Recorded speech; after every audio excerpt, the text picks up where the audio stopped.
At dito po tayo ay gagawa ng ice crumble. So ngayon ang gagawin ko muna ay mag-crush ng yellow.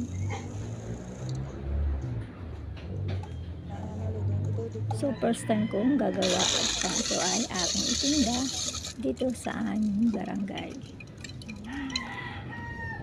So ngayon at aking tinitimpla na po ito ng strawberry flavor. Habang ako'y nagtitimpa ay ang aking mga suki ay naghihintay na doon sa labas ang mga bata.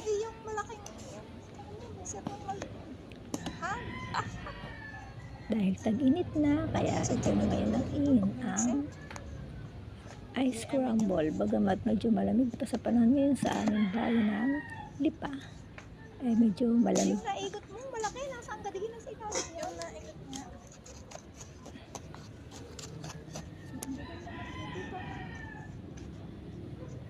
So, ayan. Magtitimpla na ako. At eto. Okay, delicious. Bili na kayo.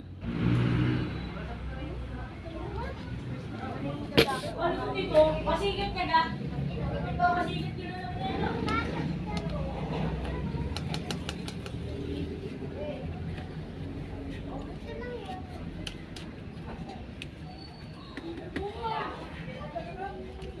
Dami. Tama na kung Hindi mo kaya ganito ka naman.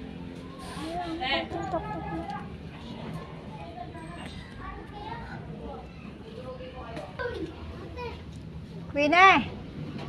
Cash in daw. Cash in. Kunin mo.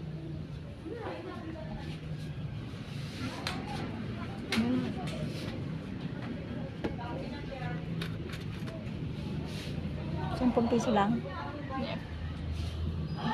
Ito yung natrip ako. Wala ko kumain. Ano number?